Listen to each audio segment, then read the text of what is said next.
Minasan konnichiwa. O genki desu ka? So for those of you who are new to the channel, that means everybody, hello. Are you healthy and happy? And I hope everybody is healthy and happy today. Hey, my name is Bart Merrill. I am the Side Hustle Samurai. I help people identify their ideal side hustle so that they can create financial security by monetizing things that they already know and do. That way they have the resources for when life happens. Because, my friends, it's not about if life will happen, it's when life will happen. And it's probably going to happen often. All right, today's topic of discussion is, can you have a side hustle on an H1B visa?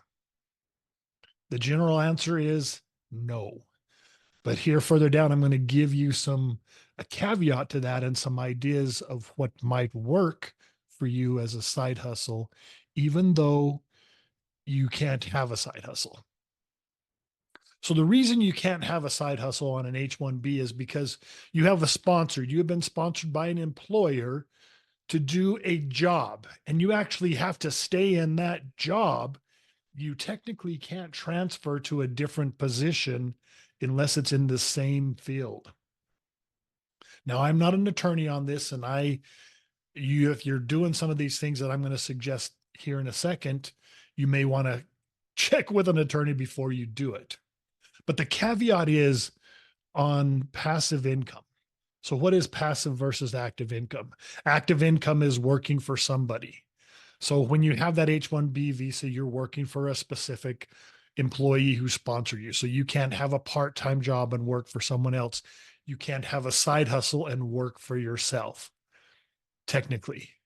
Now, you can have passive income. So that's investments, that's royalties, that is real estate.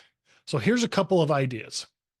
Number one of the biggest side hustlers I know, and he probably doesn't think of himself as a side hustler.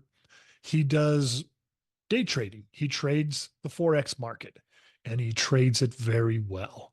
Makes a good income on side hustle time. He says that he lives life on his own terms. That is something that I would suggest you check into to make for sure, because you don't want to get in trouble and get kicked out of the country, but check and see if that's an option. And then learn how to do it good. He is my mentor. His name is Clay.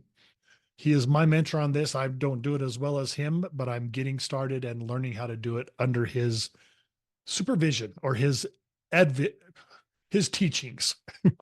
Another thing is you could lease out your location of your dwelling, and you could rent out, sublet some of the rooms, and that would be an income to you. I bought my first house just fresh out of college. I was single. I picked the best room and rented out the other rooms. It covered my mortgage and then some. It was a great income. It was passive. I didn't have to do anything but put people in the rooms and then put up with roommates that I don't like. When I moved out of that house, I looked for a house that particularly had an apartment attached to it, an accessory apartment, a mother-in-law apartment, whatever you want to call it. And that pays for more than half of my mortgage now. And it's passive income, something that you can do on an H1B visa, I believe. Once again, check those things out. Write a book. You can write a book and get royalties from your book. So there's 3 ideas for someone with an H1B visa. Once again, get it checked out. I'm Bart Merrill, the Side Hustle Samurai. Hey guys, go monetize it. Until next time, we will see you.